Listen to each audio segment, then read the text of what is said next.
मार्कुस रचित सुसमाचार 13वीं अध्याय को ध्यान करें। इस अध्याय में लिखा गया हुआ वचनों की संख्या 37। ये 37 वचनों में यीशु मसीह की क्रूस के बारे में, क्रूस की सप्ताह, होली वीक, पवित्र सप्ताह कहकर बोला जाता है। तो उस दिनों में क्या हुआ है, क्या क्या घटनाएं हुए हैं, वो यहाँ लिखा गया है। इस अध्याय प्रामुख्य रूप में बहुत ढेर सारे विशेष यहाँ बता रहे हैं विषय। आप लोग हो पाएगा तो एक कलम और एक किताब लेकर जो मैं बोल रहा हूँ वो विवरण, पृष्ठभूमि का विवरण आपके सामने लिखने के लिए कोशिश कीजिए। इस अध्याय में पहले 2 वचनों में मंदिर के विनाश, यरूशलेम के मंदिर के विनाश के बारे में, पत्थर पर पत्थर भी बचा ना रहेगा कहकर जो भविष्यवाणी के बारे में यहाँ लिखा गया है। मत्ती रचित सुसमाचार 24वीं अध्याय पहली वचन में हम लोगों को इस दुनिया की अंत की बातों में बताते हैं। और मत्ती 23 अध्याय का 37 वचन हम लोगों को यरूशलेम के बारे में भविष्य प्रेडिक्शन कहा गया है। 3 और 4 वचनों में 2 प्रामुख्य की प्रश्न पूछा गया है। ये सारे चीज़ें कब होगा, ये सारे बातें कब होगी और इस दुनिया का अंत कब होगा, उसके बारे में प्रश्न पूछा गया है। मत्ती रचित सुसमाचार 24 अध्याय 3री वचन में, लूका 21वीं अध्याय 7वीं वचन से हम लोगों को ये विषय दिखता है। उनकी आगमन का चिन्ह, उनकी आगमन का चिन्ह 5वीं वचन से लेकर 8वीं वचन तक हम लोग देखेंगे तो यहूदी लोगों को शुरू होने वाली दुख की घड़ियाँ, उस विषयों के बारे में विवरण ये 5वीं वचन से 8वीं वचन तक देख सकते हैं। ये मत्ती रचित सुसमाचार 24 अध्याय 4 वचन से, लूका 21वीं अध्याय 8वीं वचन से हम देख सकते हैं। और हम लोगों को प्रकाशित वाक्य की ग्रंथ 8 और 9वीं अध्यायों में दिया गया है। उसके बाद 9वीं वचन से लेकर 13वीं वचन तक लिखा गया हुआ वचन की भाग में जो इस्राएली लोग पाने वाले परीक्षाओं में, कष्टों में से 8 प्रकार की चिन्ह लिखा गया है। यहाँ मत्ती रचित सुसमाचार 24वीं अध्याय 9वीं वचन में भी ये विवरण दिखाई देती है। ध्यान दीजिए, उन लोगों को क्या होने वाला है, होने जा रहा है, उसके बारे में कहते हुए आए हैं। तुम अपने विषय में चौकस रहो, क्योंकि लोग तुम्हें महासभाओं में सौंपेंगे और अपने खुद के परिवार वाले, भाई को भाई, पिता को पुत्र, घात के लिए सौंपेंगे। मेरे नाम के कारण आपको द्वेष करेंगे। अंत तक धीरज धरे रहेगा, उसी का उद्धार होगा कहकर बतलाते हुए आए हैं। उसके बाद 14 वचन देखेंगे तो दानियल के पुस्तक में लिखा गया हुआ वचन 9वीं अध्याय 27 वचन जैसे लिखा है, वहाँ उजाड़ने वाला घृणित वस्तुएं दिखाई देंगी कहकर जैसे उसमें लिखा है। ये भविष्यवाणी यहाँ कहा गया है। और ये मत्ती रचित सुसमाचार 24वीं अध्याय 15वीं वचन में और दानियल के पुस्तक 9वीं अध्याय 27 वचन में कहा गया है। उसके बाद 15वीं वचन से लेकर 18 वचन तक देखेंगे तो अंत का मसीह के पालन में इस्राएली लोग किस रीति से रहेंगे, वो इस्राएलियों को हरा के किस विधि से भयंकर कष्टों में से उन लोगों को लेकर जाएगा, उस विषयों के बारे में 18वीं वचन में 18 वचन तक वो बहुत कष्ट के दिनों के रूप में यीशु मसीह उन लोगों को प्रचार किए थे। उसके बाद ये 7 सालों की कष्ट के काल दो भाग होती है। एक कष्टों के काल 3.5 वर्ष तक और महा कष्टों के काल ग्रेट ट्रिबुलेशन लास्ट 3.5 years। वो बहुत कतरा समय है। वो 42 हफ्ता रहेंगे। 19 और 20 वचनों में ये great tribulation second 3.5 years, tribulation 7 years में ग्रेट ट्रिबुलेशन 3.5 years। उसके बारे में मत्ती 24 और 15, 24 अध्याय का 15वीं आयत में, दानियल के पुस्तक 12 अध्याय का 1 वचन में, पहला वचन में, और प्रकाशित वाक्य 12वीं अध्याय से लेकर 19वीं अध्याय तक ये ग्रेट ट्रिबुलेशन पीरियड में क्या होने वाला है, कितना भयंकर कष्ट इस्राएली लोग सामना करेंगे, 20वीं वचन तक कहे थे। उसके बाद 21वीं वचन से लेकर 23वीं वचन तक यीशु मसीह ये ग्रेट ट्रिबुलेशन पीरियड में ही एक सावधानी बात कहे थे। वो ये है कि मसीह यहाँ है, मसीह वहाँ है कहकर कोई कहता है तो यकीन ना करना कहकर कहते हुए आए हैं। मत्ती 24 अध्याय 23वीं वचन में भी ये वचन लिखा गया है। 24वीं वचन से लेकर 27 वचन तक यीशु मसीह का पुनरागमन वो समय किसी को भी नहीं पता है कहकर यीशु मसीह बताते हुए आए हैं। 28 वचन से और 29 वचन से देखेंगे तो वहाँ अंजीर के पेड़ के बारे में एक दृष्टांत उदाहरण बताते हुए आए हैं। वो डाली कोमल हो जाती है और पत्ते निकलने लगते हैं कि तब उस समय जान लेते हैं कि ग्रीष्मकाल निकट है कहकर राज्य को इस्राएली लोगों को वापस देना, अंजीर का डाली कोमल होकर पत्ते निकलना। 1948 में राज्य फिर से नियुक्त किया गया था। इस्राएल ईस्वी शताब्दी 70 वर्ष में मिट गया हुआ जो इस्राएल दुनिया की नक्शा में से मिट गया था, वो 1948 में फिर से वो एक राज्य के रूप में नियुक्त किया गया है। इसलिए उस जनरेशन में जो रहते हैं तो यीशु मसीह के पुनरागमन को देखते हैं, फिर वो दोबारा आने वाले का देखते हैं कहकर विश्वास करते हैं हम लोग।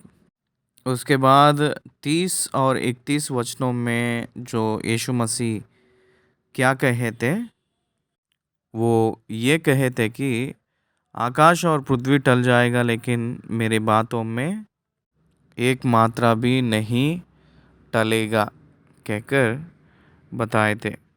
मत्ती 24 अध्याय का 34 वचन में और लूका 17 अध्याय का 24वीं वचन में भी यही विषय लिखा गया है। उनकी आगमन कब होगा किसी को भी पता नहीं है कहकर 32वीं वचन से लेकर 37वीं वचन तक बताया गया है। मत्ती रचित सुसमाचार 24 अध्याय का 36 वचन से ये देख सकते हैं और प्रेरितों के काम पहली अध्याय 7वीं वचन में यही विषय बताया गया है।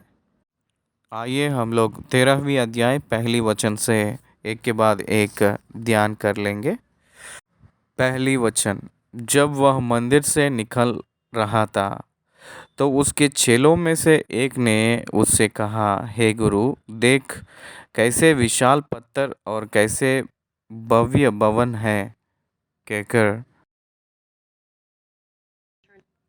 ये बहुत महत्वपूर्ण मंदिर है। सुलेमान जो दाऊद की पुत्र था राजा के समय, तो वो जो निर्माण किया था ये जो मंदिर, ये ईसवी पूर्व 586 वर्ष में इस्राएलियों ने बेबीलोन जाने की समय में जाते समय इस्राएलियों ने बेबीलोन एक नौकर के रूप में गुलामी बनकर जब जा रहे थे, उसी समय ये सुलेमान का मंदिर गिराया गया है। फिर कोरेश की आज्ञा के अनुसार यरूब्बाबेल से ईसवी पूर्व 530वीं वर्ष में प्रारंभ होकर 516 में वो मंदिर फिर वो अपने प्रभाव में आई है। वो मंदिर हेरोद के वश में 46 वर्ष रिपेयर होते हुए बहुत महान के रूप में दिखाई देती है। हम लोगों को प्रेरितों के काम तीसरी अध्याय में एक मंदिर दिखाई देती है। वहाँ उसके बारे में वर्णन किया गया है।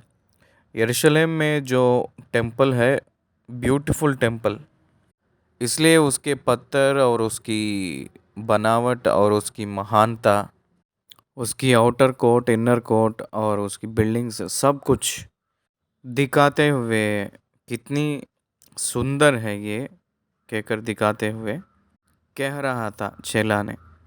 जब उसको देखते समय कितनी सुंदर और कितनी खूबसूरती के रूप में वो दिखाई दे रही है मंदिर, लेकिन यीशु मसीह को वहीं दूसरा एक दर्शन दिख रही है।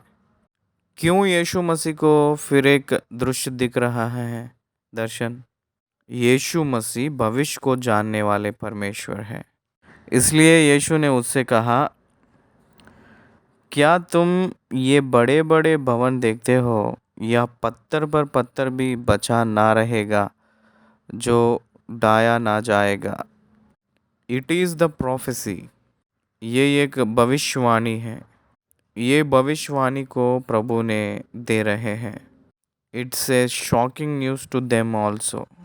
उन लोगों को ये एक समाचार बहुत गंभीर रूप में पाया गया हुआ समाचार है, क्योंकि कोई भी यहूदा यरूशलेम की मंदिर गिरना है कहकर नहीं चाहता है, क्योंकि जानते हैं वो लोग मंदिर में परमेश्वर की संदूक में परमेश्वर की सम्मुख रहती है, वो निरंतर रहता है कहकर ऐसे सोच में यहूदी लोग रहते हैं। इसलिए मंदिर उन लोगों को बहुत महत्वपूर्ण की होती है।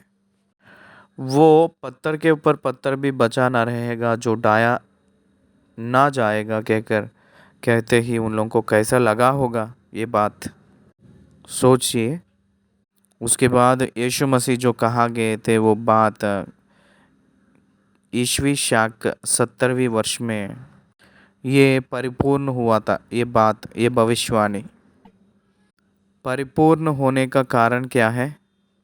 यहूदी लोग यीशु मसीह को क्रूस डालना, यहूदी लोग यीशु मसीह को क्रूस डालने के संदर्भ में वो लोग ये चाहे थे कि ये पाप हमारे ऊपर, हमारे बच्चों के ऊपर होना चाहिए कहकर वो लोग चाहे थे। इसलिए यीशु मसीह ने कहे थे कि यरूशलेम के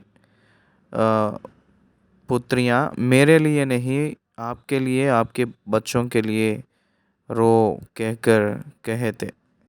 उस ज़माने में उस लोगों को समझ नहीं आया था। उस ज़माने में उन लोगों को समझ नहीं आया था। एनो डोमिनो उस समय में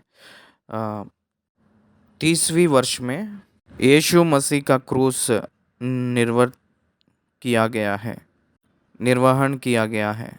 यीशु मसीह के मृत्यु के बाद 40 साल के बाद यीशु मसीह के शाख में पॉलिटिकल पावर चेंज हुई थी।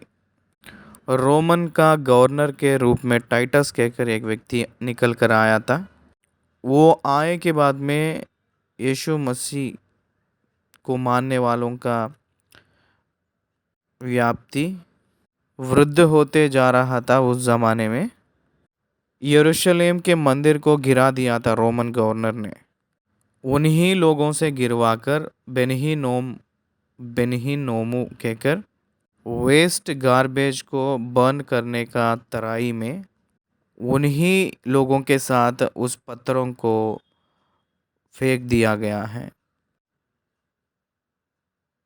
जब मंदिर को गिराया गया था, जब टेम्पल डिस्ट्रॉय हो गई थी, तब यहूदी लोग यरूशलेम को छोड़कर सारे विश्व में दौड़कर चले गए थे। उस दिन से उन लोगों को एक राज्य नहीं था। दुनिया की नक्शा में इस्राएल के जगह नहीं दिखाई दी थी। फिर बाद में 1948 में 70 नहीं 48 में इस्राएल एक राज्य के रूप में फिर एक बार नियुक्त किया गया था।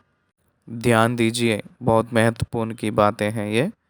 कारण ये है कि एक पत्थर के ऊपर पत्थर ना रहकर फेंका गया था।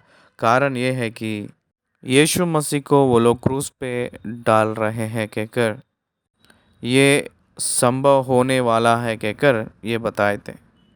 तीसरी वचन से, जब जैतून के पहाड़ पर मंदिर के सामने बैठा था तो पतरस और याकूब और यूहन्ना और आंद्रियास ने अलग जाकर उससे पूछा, हमें बता कि ये बातें कब होगी और जब ये सब बातें पूरी होने पर होंगी उस समय का क्या चिन्ह होगा।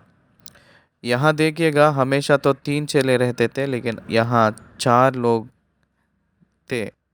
याकूब, यूहन्ना, पतरस और पतरस की भाई अंद्रियास भी यीशु मसीह को पूछ रहे थे, ये पूरा कब होगा, कौन सा चिन्ह मिलेगी।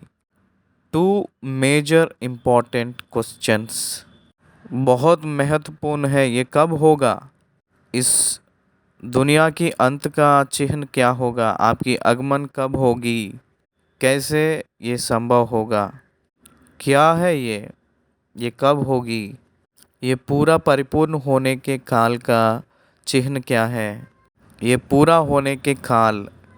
ध्यान दीजिए, Bible is the prophetic book. कई बार ये बात मैं कह रहा हूँ, ये एक भविष्यवाणी का ग्रंथ होती है। इसमें होने वाली बातें के बारे में समाचार भी इसमें लिखा है। इसलिए यीशु मसीह उनके बीच में होने वाली बातों के बारे में एक्सप्लेन किए थे। वो आज के ज़माने में एंड टाइमिंग्स में जो आँखों के खुले आँख के सामने संभव हो रहा है, उस समय का क्या चिन्ह होगा, वो पूरा होते समय कुछ चिन्ह होगी कहकर, वो क्या है हम लोगों को बता दीजिए कहकर जब वो अकेले बैठे थे, ये 4 चेले लोग जाकर पूछने लगे। हर एक विश्वासी परमेश्वर के चरणों में बाइबल के ग्रंथ को ध्यान करना सीखना चाहिए। ध्यान दीजिए, परमेश्वर के सम्मुख में व्यक्तिगत रूप में अकेले में ध्यान करते समय बहुत गुप्त बातें पवित्र आत्मा परमेश्वर ने आपसे बात करेंगे। वो उन लोगों से बोलना शुरू किए थे। सबसे पहला बात ये कहे थे कि 5वीं वचन से, यीशु उनसे कहने लगा, चौकस रहो कि कोई तुम्हें ना बरमाए। यीशु मसीह के दूसरी आगमन के दिनों में ज़्यादा से ज़्यादा धोखाएँ बढ़ेंगे। कौन सा धोखा ज़्यादा होगा, वो धार्मिक रूप की धोखा ज़्यादा होगा। रिलीजियस डिसीटफुलनेस कह सकते हैं, will happen, religious deceitfulness will happen, होगा कहकर कहे थे। आजकल दुनिया में देखिएगा, यीशु मसीह के खिलाफ प्रचार हो रही है। वो यीशु मसीह पहले ही बता चुके हैं ये बात। यीशु मसीह पहले ही बताए थे। क्या कहे थे वो? चौकस रहो कि कोई तुम्हें ना बरमाए, चौकस रहो कि कोई तुम्हें ना बरमाए कहकर अपने आप को चेक कर लेना चाहिए, अपने आप को चौकस रखना चाहिए। इसका मतलब दो का मतलब कब पता चलेगा? ओरिजिनल तब पता चलती है तो ऑटोमेटिकली डुप्लीकेट क्या है पता चल जाएगा। अगर ओरिजिनल हमको पता चला तो डुप्लीकेट ऑटोमेटिक पता चल जाएगी।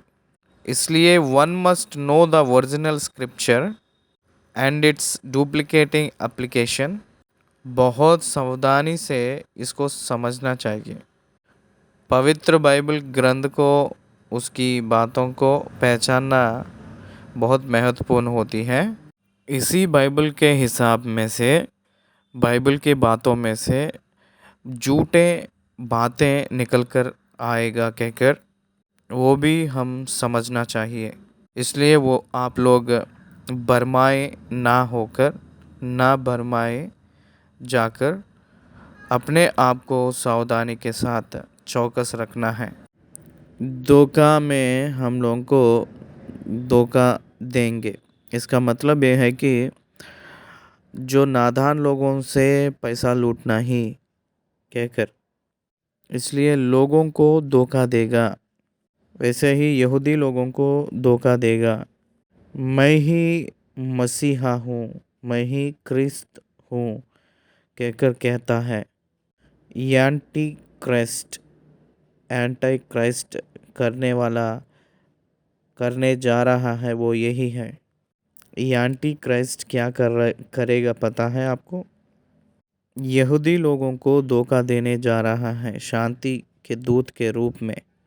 वो दुनिया को अपने मुट्ठी में लेकर, दुनिया को अपने मुट्ठी में लेकर 7 साल पालन करेगा। प्रेरित पौलुस ने तेसलोनिकियों के पुस्तक में कहते हुए ऐसे कहा था कि धर्म के विरोध की अब भी, आज भी इस दुनिया में काम कर रही है कहकर उसको तंग करने वाले, टांग लड़ाने वाले इस समय हैं। वो ये है कि पवित्र आत्मा परमेश्वर कलीसिया इस पृथ्वी पे है। उसको मिटाए के बाद में, इसका मतलब कलीसिया को उठा लिए सो जब ये पाप का पुरुष दिखाई पड़ता है, दिखाई देता है।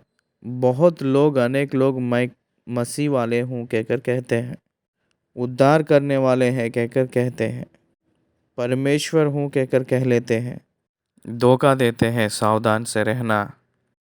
मेरे नाम से आकर मैं ही वो हूँ कहकर कहते हैं। बहुतेरे मेरे नाम से आकर कहेंगे मैं वही हूँ और बहुतों को भरमाएंगे। सावधानी से रहना। जब तुम लड़ाइयाँ और लड़ाइयों के चर्चा सुनो तो ना घबराना, क्योंकि इनका होना अवश्य है, परंतु उस समय अंत ना होगा।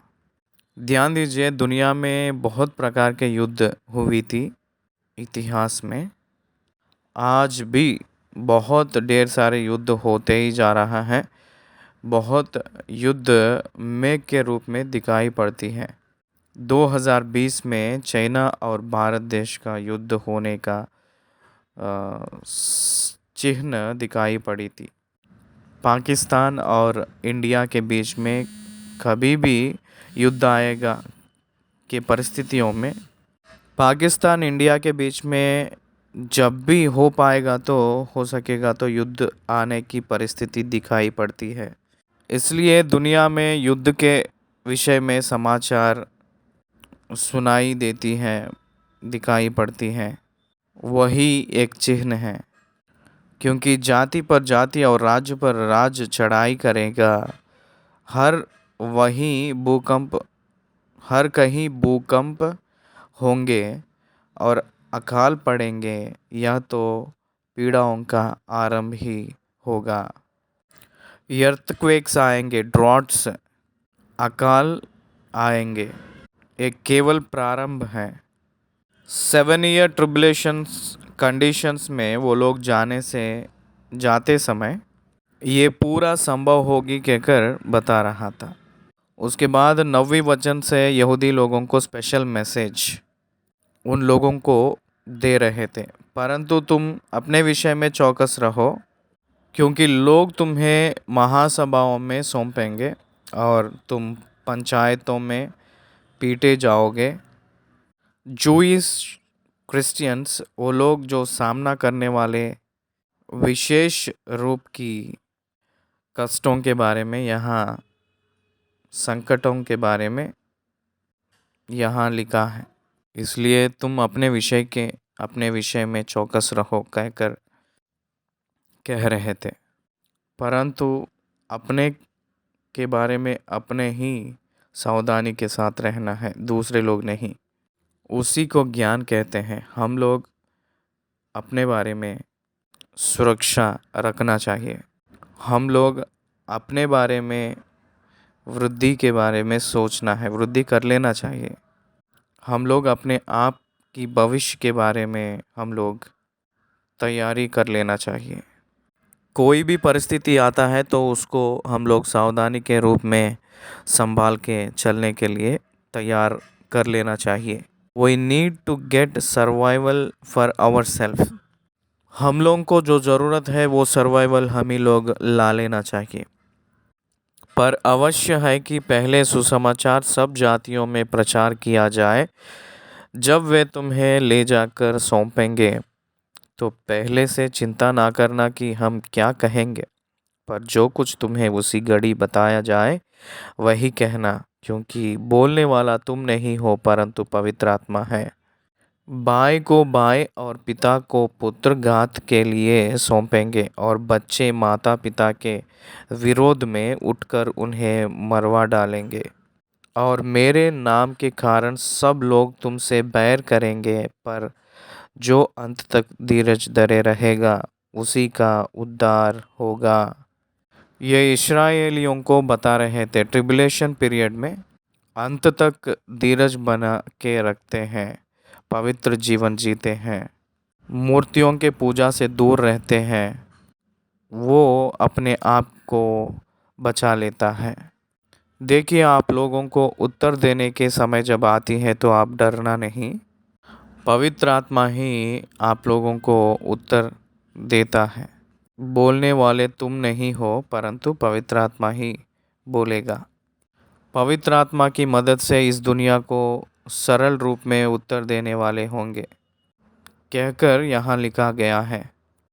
14वीं वचन दानियल के पुस्तक में 9वीं अध्याय का 27 वचन जो भविष्यवाणी किया गया है वही वचन यहाँ कहा गया है। क्या लिखा है? अतः जब तुम उस उजाड़ने वाली दृढ़ित वस्तु को जहाँ उचित नहीं वहाँ कड़ी देखो, पढ़ने वाला समझ ले, तब जो यहूदिया में हो वे पहाड़ों पर भाग जाए। उजाड़ने वाली दृढ़ित वस्तु मंदिर में आकर बैठेगी कहकर, इसका मतलब एंटी क्राइस्ट मुझे पूजन करो, उपासना करो कहकर बोलने का विषय है। इसका मतलब the second half of the tribulation, 7 साल जो कष्ट के सालों में से 3.5 वर्ष के दूसरी भाग में ये मसीह का विरोध वो मंदिर में अपने आप के बारे में प्रचार कर लेता है। मुझे वर्शिप करना है कहकर वो बलवंत करेगा, प्रेशर करेगा लोगों को। इसलिए परमेश्वर के वचन में क्या कह रहा है? इसलिए अंत के दिनों में बहुत खतरे के घटनाएं दिन आएंगे, सावधान से रहना कहकर कह रहे हैं। भाई को भाई और पिता को पुत्र घात के लिए सौंपेंगे और बच्चे माता पिता के विरोध में उठकर उन्हें मरवा डालेंगे। आज के दिनों में ये सब कुछ हो रहा है। आज आप लोग मीडिया में देखेंगे तो इंटरनेट को ओपन करके कुछ समाचार हम देखेंगे तो माता पिता की हत्या के बारे में और बच्चों को माता पिता लोग हत्या करने के बारे में ऐसे अनेक समाचार हम लोगों को दिख रही हैं। इसलिए परमेश्वर की पुनरागमन के दूसरी आगमन के चिन्ह जो दिखाई देने के लिए बताया गया है वो सब इस ज़माने में पूरा हो रहा है कहकर हम लोग को दिखाई पड़ रही है। इसलिए ये उजाड़ने वाले दृढ़ वस्तु जो नहीं खड़े होना चाहिए उसी स्थान में वो खड़ी होती है। ये मसीह का विरोध मंदिर में जाकर मैं ही खुदा हूँ कहकर अपने आप के बारे में प्रचार करेगा। तब उन लोगों से यीशु मसीह ने कह रहे हैं आप लोग भाग जाओ। इसका मतलब सेकंड 3.5 years ट्रिबुलेशन बिगिनिंग में 3.5 वर्ष साल ख़त्म हुए के बाद एंटी क्राइस्ट अपने आप को मंदिर में भगवान के समान प्रकट कर लेगा। तब यहूदी लोग भाग जाना चाहिए। जो छत पर हो वह अपने घर में से कुछ लेने को नीचे ना उतरे और ना भीतर जाए, और जो खेत में हो वह अपना कपड़ा लेने के लिए पीछे ना लौटे। उन दिनों में जो गर्भवती और दूध पिलाते होंगे उनके लिए हाय हाय, और प्रार्थना किया करो कि वह यह जाड़े में ना हो। यहूदियों के प्रांत में ये जो ठंडी का मौसम बहुत ज़्यादा होता है, उस ठंडी के प्रांतों में उन लोग पहाड़ों में निवास करना, गांव से दूर होकर दौड़कर जाकर जीना बहुत कष्ट की समय होता है। इसलिए वो ठंड के समय ना रहे सो जैसा आप लोग प्रार्थना करो कहकर कह रहे थे, क्योंकि वे दिन ऐसे क्लेश के होंगे। 19वीं वचन पढ़ रहा हूँ कि सृष्टि के आरंभ से जो परमेश्वर ने सृजी है अब तक ना तो हुए और ना फिर कभी होंगे। वो क्लेश के दिन कभी भी नहीं हुआ है और ना होगा कहकर कह रहे थे। That is called the great tribulation days. जो लोग 606 दुष्ट आत्मा शैतान यीशु मसीह के विरोध एक हो जाता है, जो कौन 666 का जो चिन्ह नहीं डाल लेते हैं, जो लोग उस चिन्ह को विसर्जन करेंगे उन लोगों को ये मसीह का विरोध उन लोगों को नाश करने के लिए, मारने के लिए यत्न करेगा। 20वीं वचन, यदि प्रभु उन दिनों को ना घटा था तो कोई प्राणी भी ना बचता, परंतु उन चुने हुओं के कारण जिनको उसने चुना है उन दिनों को घटाया। प्रकाशित वाक्य में कहते हैं कि 10 दिन आपको क्लेश होगा। Very short time, only 3.5 years great tribulation रहेगा। उसको छोड़कर नहीं रहेगा, उससे बढ़कर नहीं रहेगा। इसलिए यहूदी लोग वहाँ परीक्षा किया जाते हैं। 22वीं वचन, क्योंकि झूठे मसीह और झूठे भविष्यवक्ता उठ खड़े होंगे और चिन्ह और अद्भुत काम दिखाएंगे कि यदि हो सके तो चुने हुओं को भी बरमा दे। पर तुम चौकस रहो, देखो मैंने तुम्हें सब बातें पहले ही से बता दिया है। पहले ही ये सब बातों को बता दिए हैं, जो होने वाले बातें पहले से ही बताए थे। कारण क्या है? झूठे मसीह और झूठे भविष्यवक्ता उठकर खड़े होंगे और चिन्ह और अद्भुत काम दिखाते हैं वो लोग क्या करेंगे, बर्मा देंगे। जो नियुक्त किया गया है उन लोगों को भी वो लोग बरमाने के लिए कोशिश करेंगे। विश्वास में से उन लोगों को मिटाने के लिए, गिराने के लिए शैतान के पीछे होने वाले यत्न करेंगे। इसलिए पहले ही बता रहे हैं ये सब बातें यीशु मसीह ने। Be careful about this great programming. इसलिए परमेश्वर यीशु मसीह ने वो कार्य की संपूर्ण करने वालों के जैसे आने वाला के रूप में वो दिखाई देते हैं। सबसे पहले ही सावधान रहने के लिए सब बातें बता दिए हैं। ये हम लोग जानना चाहिए। 24वीं वचन से देखेंगे तो उन दिनों में क्लेश खत्म हो गया था और क्या हुआ है, उन दिनों में उस क्लेश के बाद सूरज अंधेरा हो जाएगा और चांद प्रकाश ना देगा और आकाश से तारागण गिरने लगेंगे और आकाश की शक्तियाँ हिलाई जाएंगी। तब लोग मनुष्य के पुत्र को बड़ी सामर्थ और महिमा के साथ बादलों में आते देखेंगे। हम लोगों को प्रेरितों के काम पहली अध्याय में उन लोग मुझे देखकर छाती पीटेंगे कहकर लिखा है। प्रकाशित वाक्य पहली अध्याय में भी वो जब आ रहे हैं, आने वाले हैं कहकर जो सत्य दूसरी आगमन के बारे में प्रकाशित वाक्य पहली अध्याय में बताया गया है। उस दिनों में क्लेश के बाद सूरज अंधेरा हो जाएगा, चांद प्रकाश ना देगा, आकाश से तारागण गिरेंगे, आकाश की शक्तियाँ हिलाया जाएगा, मनुष्य के पुत्र बड़ी सामर्थ से आएंगे और सारे लोग उनको देखेंगे। तब अपने दूतों को भेजकर पृथ्वी के इस छोर से आकाश के उस छोर तक चारों दिशाओं में से अपने चुने हुए लोगों को इकट्ठा करेगा। इसका मतलब ये ट्रिबुलेशन पीरियड ख़त्म हुए के बाद में यीशु मसीह यरूशलेम में आकर जैतून पहाड़ के ऊपर अपने कदम डालकर अपनी राज्य को वहाँ स्थापित करेंगे। वो राज्य 1000 साल रहती है। उसके बाद आकाश से लेकर पृथ्वी तक चारों दिशाओं में से वो जो नियुक्त किए थे, चुने हुए थे, उन सारे लोगों को इकट्ठा कर लेंगे। वो ही चुन लेंगे और वो ही इकट्ठा कर लेंगे। उनके ऊपर जो विश्वास करते हैं वो लोग भविष्य में उनको आराधना ना करके नहीं रह पाएंगे।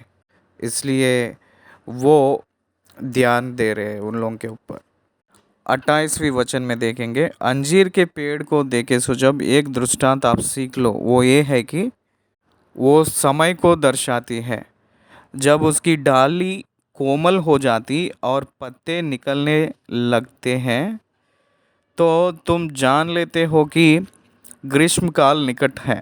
इसी प्रकार जब तुम इन बातों को होते देखो तो जान लो कि वह निकट है, वरन द्वार ही पर है। ये एक दृष्टांत है। अंजीर का पेड़ ग्रीष्म काल में वो क्या करती है, पत्ते को नया नया पत्ते उसके ऊपर उगती हैं, फल देती हैं। तो इसलिए अंजीर के पेड़ को तोलते हुए इस्राएलियों के बारे में बोल रहे हैं। ये जब तक होगा नहीं तब तक ये जो ख़त्म नहीं होगा इस दुनिया कहकर कह रहे हैं। मैं तुमसे सच कहता हूँ कि ये सब बातें ना हो लेंगी तब तक ये लोग जाते ना रहेंगे। आकाश और पृथ्वी टल जाएंगे परंतु मेरी बातें कभी ना टलेंगी। वह द्वार के निकट में ही है कहकर पता चलने के लिए अंजीर के पेड़ का दृष्टांत हम लोगों को काम आती है। इसका मतलब इस्राएली लोग फिर से राज्य के रूप में इकट्ठा होना है। अंजीर का पेड़ फिर से पत्ते निकलना और फलना दर्शा रही है। इसलिए 7 साल की आकाश के बीच में वो शादी का महोत्सव आकाश के बीच में मनाने वाले परमेश्वर बहुत समूह से वो यरूशलेम में आकर राज्य को स्थापना करेंगे। इसलिए कहते कि मेरे बातें स्थिरत्व बातें हैं, उसमें एक मात्रा भी टलेगी नहीं। वो आज्ञाएं हैं। आकाश और पृथ्वी टल जाएगी लेकिन मेरे बातें कभी ना टलेगा। उनकी वचन निरंतर स्थिर ही रहेगा कहकर कहे हैं। उसके बाद 32वीं वचन, उस दिन या उस घड़ी के विषय में कोई नहीं जानता, ना स्वर्ग के दूत और ना पुत्र, परंतु केवल पिता। देखो, जागते रहो और प्रार्थना करते रहो, क्योंकि तुम नहीं जानते कि वह समय कब आएगा। यहाँ कुछ महत्वपूर्ण बातें कह रहे हैं कि देखो, जागते रहो और प्रार्थना करते रहो, क्योंकि वो दिन कब आएगा किसी को भी नहीं पता, कह रहे हैं। कितने लोग हम देखते हैं कि हम लोग के जान पहचान के लोग हो या अनजान के लोग हो, सडनली हार्ट अटैक्स आना, सडनली एक्सीडेंट में मरना, सडनली अपने जीवन को ख़त्म करना, सडनली वायरस के वजह से सडनली मरना हम देखते हैं, क्योंकि वो सीक्रेट है। डेथ इज सीक्रेट है। His second coming is secret and also the death is secret। इसलिए परमेश्वर ने बता रहे हैं कि जागते रहो और प्रार्थना करते रहो। जागते रहना है और प्रार्थना करते रहना है, सावधानी से रहना है। स्पिरिचुअल लाइफ को सिक्योर करने के लिए जागना चाहिए, सावधानी के साथ जीना चाहिए। 34 वचन, यह उस मनुष्य की सी दशा है जो परदेश जाते समय अपना घर छोड़ जाए और अपने दासों को अधिकार दे और हर एक को उसका काम बता दे और द्वारपाल को जागते रहने की आज्ञा दे। इसलिए जागते रहो, क्योंकि तुम नहीं जानते कि घर का स्वामी कब आएगा, सांझ को या आधी रात को या मुर्गा के भांग देने के समय या बोर को। ऐसा ना हो कि वह अचानक आकर तुम्हें सोते पाए। और जो मैं तुमसे कहता हूँ वही सबसे कहता हूँ, जागते रहो, जागते रहो। यहूदी लोग जागते रहना चाहिए, उन लोगों को आज्ञा दिया जा रहा है कि जागने के लिए, लेकिन वो लोग तैयारी के साथ नहीं हैं। यीशु मसीह आज जो आने के लिए स्वागत कर रहे थे, उसमें यहूदी लोग तैयारी के साथ नहीं हैं। मसीह वालों को प्रभु जैसे दुल्हन, जब मैं कहता हूँ आने के लिए तब तैयारी के साथ रहना है कहकर, मसीह वाले भी तैयारी के साथ नहीं हैं। ये बहुत दुख की बात है। इसलिए इस अध्याय में 37 वचनों में हम लोगों को एक बात खास करके बता रहे हैं, जागते रहो, जागते रहो और सावधानी के साथ रहो। मार्कुस रचित सुसमाचार 13वीं अध्याय 34 और 35 और 36 वचन में यीशु मसीह के आगमन के बारे में एक और कलीसिया और दूसरी ओर इस्राएलियों किस रीति से जागते रहना है और किस रीति से तैयारी के साथ सावधानी के साथ रहना है बताया गया है। यह उस मनुष्य की सी दशा है जो परदेश जाते समय अपना घर छोड़ जाए और अपने दासों को अधिकार दे और हर एक को उसका काम बता दे और द्वारपाल को जागते रहने की आज्ञा दे। यहाँ देखिए, उस मनुष्य, वो कौन है? वो यीशु मसीह है। अपने घर दासों को अधिकार दिया है, मतलब प्रेरितों को अधिकार दिया है, हर एक को उसका काम बता दिया है। सुसमाचार को फैलाना उन लोगों के हिसाब से दिया गया हुआ काम। अलग अलग जगहों में अलग अलग लोगों को भेजा था। वहाँ से लेकर कलीसिया वृद्धि होते हुए आया है, परंतु वो ये बात कहे थे कि जागते रहो। अधिकार को दिया है और काम भी दिया है। अधिकार दिया है और काम भी दिया था। काम करने के लिए अधिकार दिया है। काम को सौंपने का जिम्मेदारी दास लोगों का है। वो मालिक देश को छोड़कर गया, पिता की दाहिनी ओर विराजमान होने के लिए गए हैं। वो फिर से वापस आएंगे, परंतु वो कब आएगा वो यही प्रश्न है।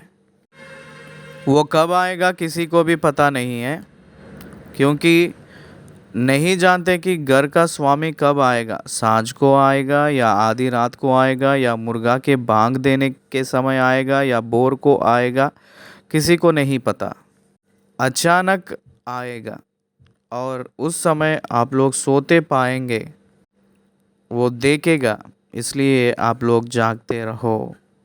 आप सोते समय वो आएंगे हैं शायद, इसलिए जागते रहो। हम लोगों को दूल्हा के बारे में लिखा गया हुआ दृष्टांत, बुद्धि की कन्या लोग और निर्बुद्धि की कन्या लोगों के बारे में जो लिखा गया हुआ दृष्टांत, इस्राएलियों के बारे में भी वही कहे थे। दूल्हा आएगा, तैयार हो जाओ। तेल को अपने मशकों में रहकर जलते हुए के जैसा तैयार कर लो। वो अचानक से आएंगे। जैसे वो कहे थे वैसे वो आए हैं, लेकिन वो लोग उनको पहचाने नहीं थे। वो चले गए हैं, वो फिर से आने वाले हैं। इसलिए इस्राएलियों कैसे रहने जा रहे हैं उनके आने का पहले, कलीसिया कैसे रहने जा रहा है वो आने से पहले जांच लेना है। कलीसिया परमेश्वर की आगमन कब आएगा पता नहीं है, इसलिए नित्य तैयारी के साथ रहना है। उन लोगों को काम सौंपा गया है, इसलिए उस काम का हिसाब देने वाले के समान रहना है। सोने के जैसा नहीं रहना है, जागते हुए जैसा रहना चाहिए। इसका मतलब सावधानी के साथ रहना है। वो आने से पहले उनको सामना करने के लिए तैयारी के साथ रहे हुआ मन के समान होना चाहिए। लूका के पुस्तक में लिखा गया है कि मनुष्य के पुत्र को सामना करने के लिए आप लोग प्रार्थना करो कहकर लिखा था। प्रार्थना में हम लोग सामर्थी बनना है। सुसमाचार के काम में हम लोग सफलीकृत होना है। परमेश्वर जो दिया है अधिकार, उस अधिकार के हिसाब से हम लोग काम करना सीखना है। इस दुनिया में परमेश्वर हम लोगों को किसके ऊपर अधिकार दिया है? सारे सृष्टि के ऊपर अधिकार दिया है। क्या आप जान रहे हैं? दुष्ट आत्माओं के ऊपर अधिकार दिया है, बीमारियों के ऊपर अधिकार दिया है। इसलिए परमेश्वर जो दिया है उस अधिकार के हिसाब से काम करते हुए उनके लिए इंतज़ार करना है। जो मैं तुमसे कहता हूँ वही सबसे कहता हूँ, जागते रहो। जो मैं तुमसे कह रहा हूँ वो सबको कह रहा हूँ, इस्राएलियों से भी कह रहा हूँ, और कलीसिया भी तैयारी के साथ रहना है। कलीसिया तैयार हो रही है। कलीसिया तो तैयार हो रही है। द्वार के पास द्वारपाल है। पवित्र आत्मा परमेश्वर आज कलीसिया के साथ है, इसलिए ही प्रोटेक्ट अस। वो हम लोगों को सुरक्षा रखेगा, रक्षा करेगा, और हम लोगों को तैयारी के साथ रहने के लिए वो तैयारी करेगा। हम लोग रौब ना होने के जैसे देख लेगा, और हम लोगों को कोई भी चोरी ना किए सो जैसा देखभाल करेंगे पवित्र आत्मा परमेश्वर ने। इसलिए एक सहायता करने वाला को देकर गए हैं परमेश्वर ने। इसलिए हम लोगों को न्याय के बारे में, सत्य के बारे में हम लोगों को कबूल करवाएगा। दुनिया में से हम लोगों को अलग करके कबूल करवाएगा। हम लोग अधीन होकर जीना चाहिए। इसलिए परमेश्वर की आगमन अचानक से होगा कहकर यहाँ कहा गया है। अचानक से आने वाला आगमन, आकाश के बीच में वो अचानक से रहस्य के रूप में आने वाले हैं। कलीसिया उठाया जाएगा, तुरंत मसीह के विरुद्ध ऑक्यूपाई कर देगा, इस्राएलियों को ऑक्यूपाई कर देगा मसीह के विरुद्ध। 7 साल आकाश के बीच में वो बोझ की महोत्सव में कलीसिया और परमेश्वर इकट्ठे होंगे। पृथ्वी पे यहूदी लोगों को 7 साल तक महान क्लेश होगा। उसके अंत को यीशु मसीह ने उनके साथ बहुत समूह को लेकर वापस आएंगे, यरूशलेम में वो कदम डालेंगे। एक रहस्य की आगमन और एक सबको दिखाते हुए आगमन। वो रहस्य के आगमन में आते समय वो कलीसिया के लिए, सबके सामने आने वाले आगमन इस्राएलियों के लिए पृथ्वी पे। इसलिए ये हम लोग जानना चाहिए, एस्कटोलॉजिकल स्टडी को हम लोग जानना चाहिए। सबसे कह रहे हैं कि जागते रहो, हर एक व्यक्ति जागते रहना है। इस्राएली लोग लिखित पूरा हो रहा है कहकर जो भाई के साथ सावधानी के साथ रहकर यीशु मसीह को ग्रहण करना है। यीशु मसीह को ग्रहण किए हुए इस्राएली लोग कलीसिया के साथ उठाया जाएंगे, क्योंकि कलीसिया में बाग होते हैं। इसलिए सारी दुनिया को सुसमाचार सुनाई दे रहा है। उस सुसमाचार के बाग में इस्राएली लोगों को भी सुसमाचार सुनाई दे रहा है। यीशु मसीह के ज़रिया ही उद्धार, पापों की क्षमा, उसको विश्वास करने वाले कलीसिया में बाग होते हैं। उन लोग आकाश में उठाए जाएंगे। जो विश्वास नहीं करते हैं वही इस्राएली लोग एंटी क्राइस्ट के ओर से धोखा में सहभागी होकर उसकी पालन के नीचे हो जाएंगे। ये हम लोग जानना चाहिए। 13वीं अध्याय यहाँ ख़त्म हुई है। धन्यवाद।